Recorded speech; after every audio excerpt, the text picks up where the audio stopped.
Évidemment, quand on ouvre pour la première fois Blender, on tombe sur ça.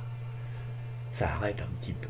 Mais bon, prenons de la distance et on va essayer de voir les choses. La première chose qui est centrale, c'est ce panneau qui grossit, c'est le panneau 3D View.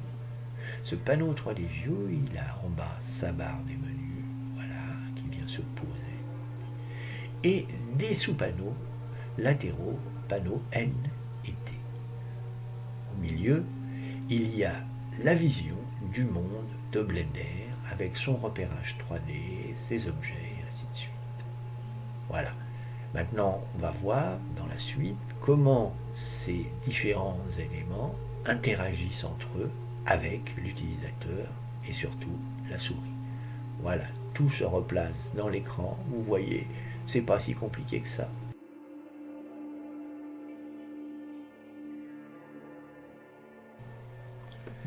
Tout d'abord, quelques mots sur la manipulation de la souris dans Blender. Voilà. Là-bas, quand j'ouvre Blender, je suis sur l'écran de splash, ce qu'on appelle, c'est-à-dire l'écran d'annonce, et je peux le faire disparaître d'un clic gauche, comme on le voit sur l'écran. Vous voyez la petite souris qui apparaît.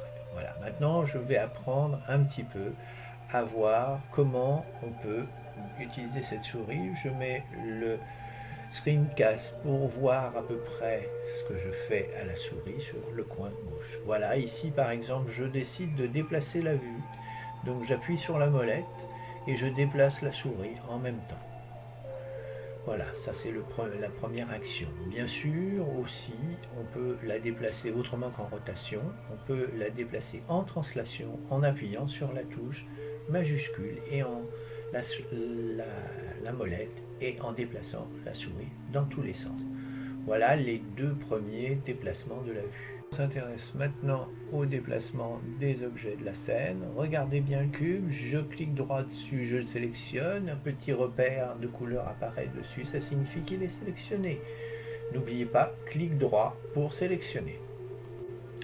Il nous reste à déplacer les objets ou l'objet ici avec le petit repère. Vous voyez, en cliquant gauche sur les petits axes, je les déplace dans le sens précisé par l'axe. Donc souvenez-vous, déplacement, cliquez gauche, sélection, cliquez droite. C'est la difficulté un petit peu de Blender. Voilà, maintenant pour les menus et entrées, vous voyez, je me promène, changement, je clique bien sûr gauche pour obtenir un menu d'entrée et pareil en bas, même chose, sur le côté, sur la barre des icônes, lorsque je clique sur, donc je clique gauche comme le montre la souris, j'obtiens les panneaux qui changent.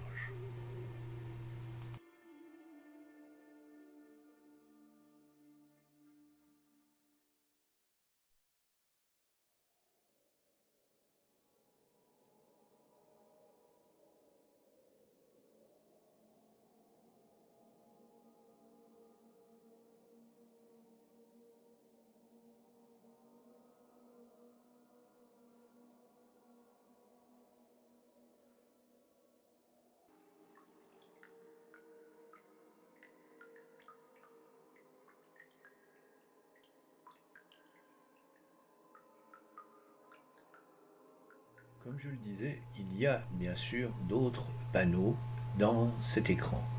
On va les regarder un par un. Tout d'abord en haut, le panneau Outliner. En dessous, les Properties.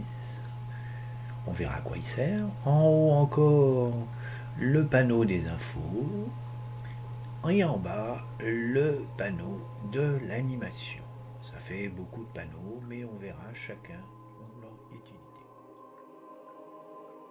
Parlons donc panneaux. Il y a deux grands types de panneaux, comme le titre l'indique. Ici, nous sommes dans le monde de Blender. J'ai la barre de titre en haut, donc je suis dans la page de Blender. Bon, seulement moi, j'ai séparé en deux panneaux qui sont typiques. Le panneau 3D View, dont on a l'indication ici par cette icône en bas, que j'indique avec la souris, et le panneau qui est ici, qui est le panneau des properties ou propriétés de l'objet sélectionné. Ici, vous voyez l'icône très spécifiques. Ces deux panneaux sont toujours dans le même titre, il y a toujours une barre des menus. Ici, par exemple, dans le panneau 3D View, il y a la barre des menus qui est en bas. Par contre, ici, j'ai une barre de menu icône, ça revient un petit peu au même, en haut.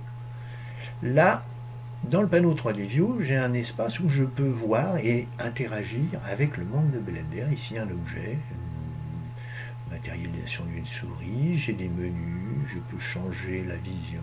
Ici, c'est en Edit Mode, mais pour l'instant, ça ne vous dit rien.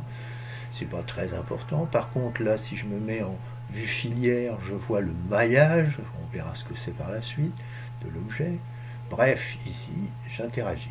Par contre, sur ce panneau-là, Properties, je vais avoir les propriétés qui sont éventuellement associées aux objets qui figurent dans les autres. Par exemple, ici, en cliquant sur l'icône du haut, je peux agir sur un objet qui se situe dans l'espace scénique de la partie du panneau 3D View.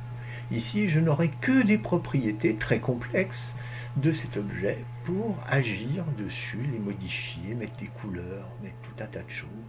On verra ça en détail dans les différents. Essayons de construire un petit memento des panneaux affichés par défaut par Blender au démarrage. Au centre, le panneau 3D View et ces deux panneaux latéraux de manipulation de l'espace de Blender, les panneaux T et N. Le panneau Outliner, au fond, c'est la structure de tous les objets qui se trouvent dans le panneau 3D View que l'on peut appeler par leur nom. Le panneau des propriétés qui lui donne les propriétés de l'objet sélectionné, ici par exemple dans le panneau 3D View, le cube. Le panneau en bas de la timeline qui lui est la ligne du temps qui permet d'enregistrer des animations, de s'arrêter et de les modifier. Et enfin, le panneau info tout en haut qui est lui le panneau des informations d'OS. En guise de conclusion, donc la liste des panneaux par défaut de Blender, à se souvenir, et la forme d'un panneau générique avec sa barre de menu, surtout son icône type et l'espace de vision, et de paramétrage ou de paramétrage selon bien sûr les types de panneaux que vous aurez à manipuler.